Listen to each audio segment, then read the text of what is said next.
Hello friends, welcome to my home, here in my driveway with my two vehicles today. The Fantasy, many of you might know the Fantasy from previous adventures that we've been on. It's a 1994 Chevy G30 with a 454 motor. That might not mean anything to a lot of you, but to some of us, we understand that that means it drinks a lot of gas. It's not easy to keep that thing going down the road, especially nowadays with the price of fuel. So I picked up this Honda a couple years ago to help me with the fuel costs, and it's been awesome. I love this Honda. This is a 07 Honda Accord with a 4-cylinder motor. It runs like a dream. It's got just over 200,000 miles, and I intend to keep it for another couple 100,000, maybe even more than that. And how I do that? Well, I keep good oil in it, keep the fluids up. Regular maintenance is all it really needs. But the oil is very important. Today, we're going to change the oil in this Honda. I'm going to show you how to do that. Changing the oil in your car or your van is really not that difficult of a task if you have all the proper supplies and tools that you need for the project. The first thing you're going to need is the oil. You need a good quality oil. That's why I use this Lucas brand oil. I've been using this for many years in all of my cars and vans, and for this particular project I'm going to use a 5W20 for this motor. It's a 4-cylinder VTEC. It's a 2.4 liter, and if you have this motor, and many other Honda motors will call for this same weight of oil. The next thing you're going to need is a good oil filter. I use K&N brand myself. There's many brands out there that make a good quality version, but this is it. And it's just as simple as this. It costs about $8 or $10 on Amazon. The same place that I buy the oil from too comes in this small little box. You're also going to need a 17mm socket or a wrench. That would work as well. You need some paper towels. I recommend using some latex gloves if you have them. You might need a rag or two for part of the process. I like to dirty the paper towels with the oil as much as possible and save these for cleaning your hands later. And that's where you'll use this hand cleaner. I use this citrus stuff from Napa. You can use any kind of pumice type of hand soap. And then you'll need something to collect the oil in. I like this handy dandy oil tub. You can stand it right up on its end, transports easily right to your auto parts store so they can recycle the oil. I used to change my own oil and then have to dump it into a lot of milk cartons and any kind of container that I could find to take it over to get it recycled. But having a nice container like this, it's very handy if you're going to do this often.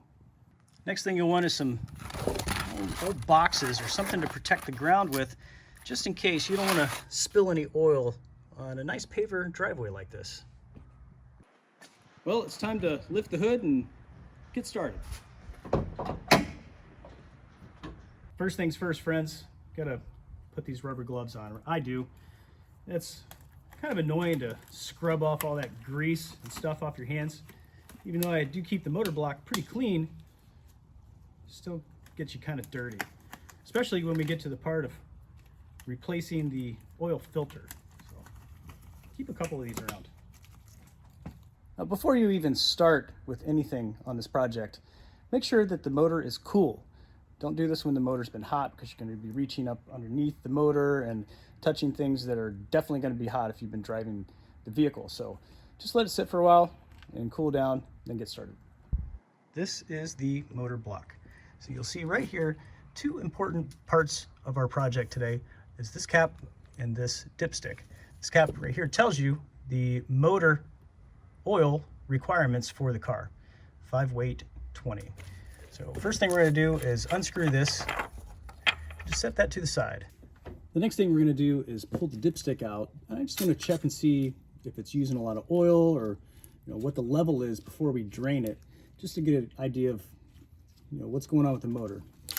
So you can't just pull it out and read the first inclination here. You have to clean it off one time, then put it back in. And on the second time where it's been cleaned, you can tell what the oil level is. And you see the two holes in the metal. That's the indicator. You want to go no further than the top hole there. Many dipsticks are different, so they may not look the same, but on this one, the bottom hole would indicate that it is low, where it's pretty low right now. Just put the dipstick right back in. For this next part, we're going to crawl underneath the vehicle. You're going to leave the cap off of the top of the motor here, and then scooch on underneath. Now you want to take a rag with you, and then take your 17mm socket as well.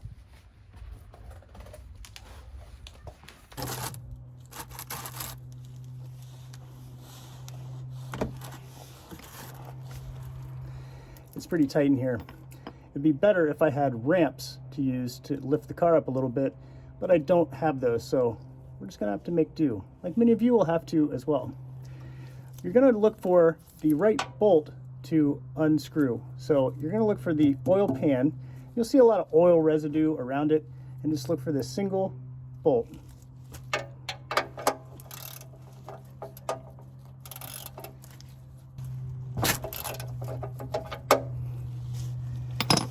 It shouldn't be on there too terribly tight. If they put it on there so tight you just can't get it with a decent amount of strength, then you might need a breaker bar or something to get that loose, but don't put it on super tight when it goes back on. The next step is to put the drain pan underneath the oil pan, and just by hand softly loosen the oil plug and let all that oil drain. Okay, this is very difficult to show you how to do this. There's no room really, but I've hand loosened it and I'm just letting it drain.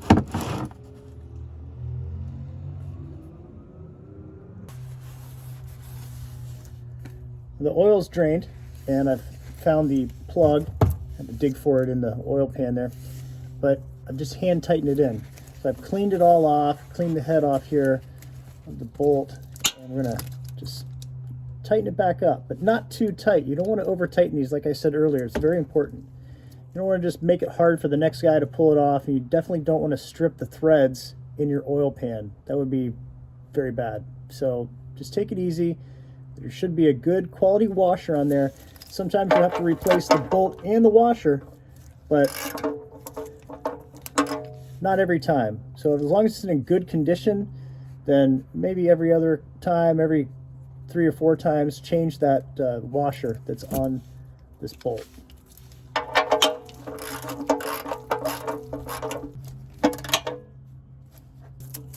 So now it's pretty snug, and that's it. Now this is the hardest part, is taking the oil filter off. It's going to be very hard for me to record this for you because I can't see what I'm recording, but I'll do my best. Essentially, you want to just loosen the oil filter and then pull the drain pan underneath it and then totally take it off.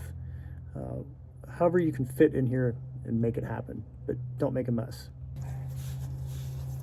Hopefully you can see it, but it's back in here. I don't know if you can actually tell, but it shouldn't also be on there super tight, and you do have to get yourself in a position. Many times you can do it with your hand.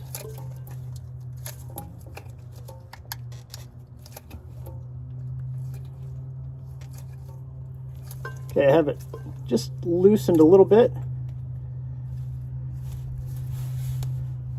There it is.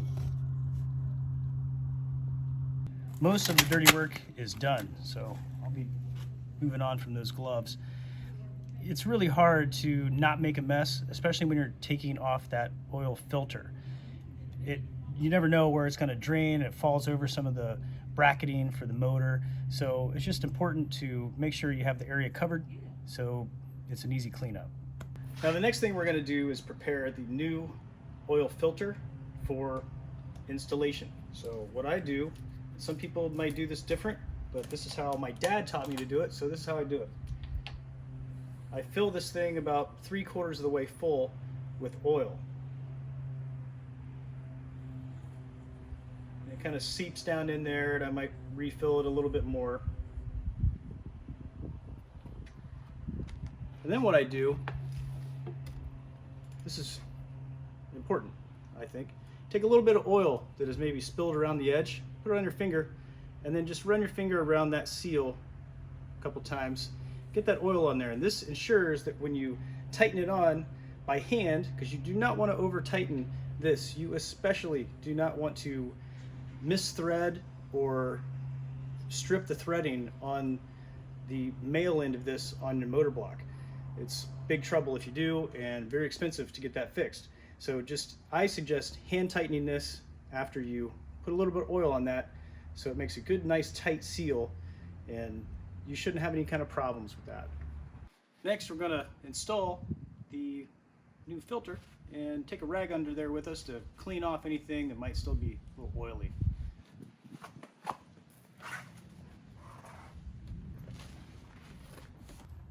Now, it does help to use a funnel for this part, but it's not totally necessary. So if you don't have a funnel, I'll show you how to do this and not make a complete mess with oil all over your motor block.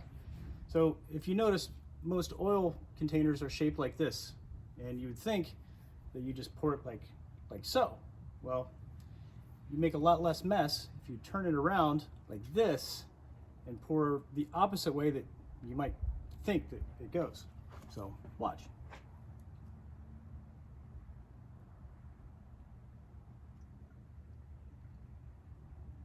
Pretty easy to keep it clean.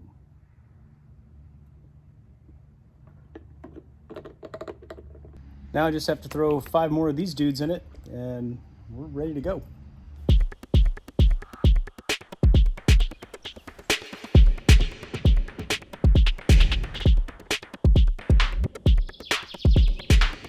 Now here's where we stop. We don't put the final one in yet until we check the oil level first.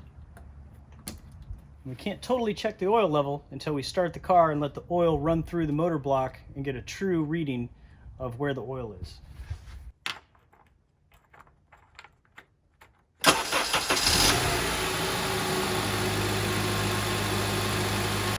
You don't need to run it for long, just enough for it to circulate a little bit.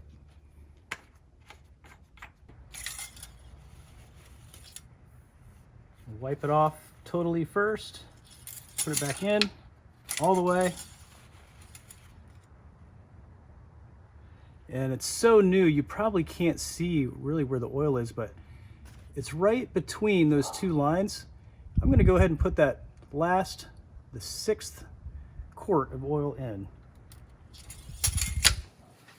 I'm going to go half just to test it first.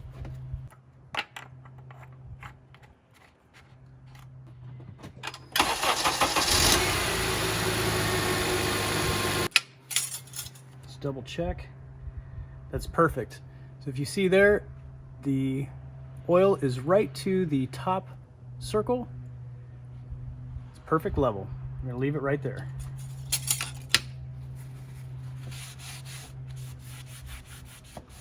Well, friends, that's it.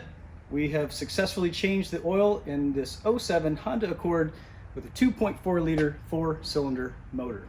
If you want to know the specifications of the oil and the oil filter that I used, it was a Lucas 5W20 oil, and the oil filter was a K&N brand PS-1010. That's PS-1010 is a serial number on that.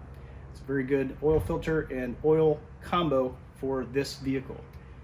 Friends, I really appreciate you being here. Hopefully you learned something today. Maybe you enjoyed doing a little bit of this auto work with me. If you like what you're seeing, hit like, hit subscribe, leave me a comment below.